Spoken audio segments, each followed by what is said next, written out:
Katie had asked me to do an intro to this piece, Mind of an Addict. And while I'm sitting here, I thought of a story that happened to me. So I performed this poem at a function, at an open mic, and the director afterwards, it was called You Don't Look Like an Addict, and the director afterwards came to me and she's like, hey, my ex-husband is struggling. Can I give him your number?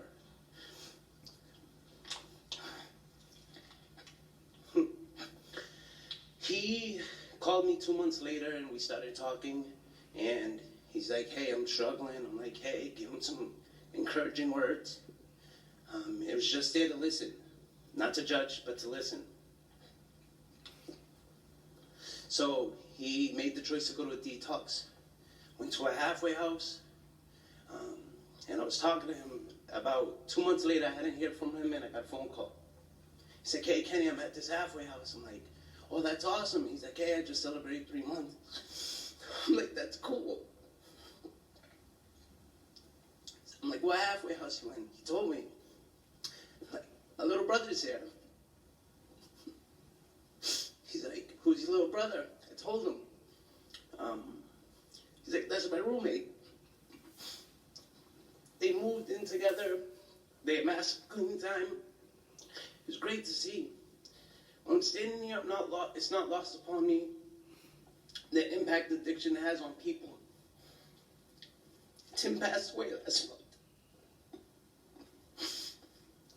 So, for those people that are still struggling and in the grips of addiction, I want to tell you it's not a pass or fail thing. Relapses do happen. You just have to get up and try something new, something different. The lyrics will always stay the same to the same song if we keep singing the same song.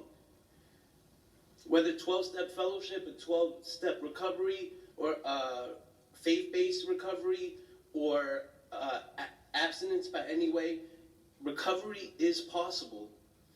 Because while Tim unfortunately succumbed to an overdose, my little brother is still a massive clean time. He's had about 3 years now. There is hope out there. It is possible. The tears I shed are because we judge others on action and we judge ourselves on intention. And those of you that are in the grips of addiction, I know the intention. The intention isn't to be in the grips of it, it's to come out of it. I know the thought process behind it. And this is why this poem for me, when I wrote it, was so impactful. Because I wanted to convey what's going on in my mind while I'm in recovery. So here's my piece, Mind of an Addict. Welcome to the mind of an addict. A mind that's habitually conforming to its bad habits. A mind that's moving so rapid it doesn't know which way it's reacting. All it's wreaking is havoc, turning its owner into something so tragic. You see, the voices started sporadic, but they get louder and louder, going stronger and stronger. It's getting harder and harder to fight this beast off and not feed to its hunger. Why does my mind wander to this dark place that will take us both under? I was fine just 5 minutes ago, and now I find myself fighting this monster, and I don't have a sponsor. And as I lay there feeling defeated and conquered, I can't help but ponder, is this what I want for? Myself and my family and all of my loved ones? Am I a lost cause? Or am I the person my mother and father constantly long for? So I make a choice to go to a detox, and internally send me to Casa Esperanza, and there I get dropped off. To find out that self was forbidden. How for the next 30 days I better get comfortable or be on restriction. How refusing a urine leads to immediate discharge, no reasons more given. I'm stuck here. I put myself into a volunteer prison. How I hope I just fit in. But then the first day goes by and it turns into two turns to four, and next thing you know, you start sharing in groups. People graduate or get discharged, and all of a sudden you're no longer new. So one day you realize that the doors have no guards or locks.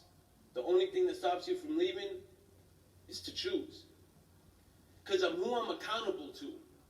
Because no matter that the staff has your back and try to give you the knowledge you lack and try to show you how to react, how this can turn into that, a tick can turn into tat, when it's all said and done, I'm the only one that can make the choice not to relapse. And I haven't, in fact. I've even started to remember what a great feeling joy is. I'm no longer a prisoner. I'm learning to captain my everyday voyage, with my life still full of promise and the ability to make clear-headed choices. At least for today, I've said no to the voices.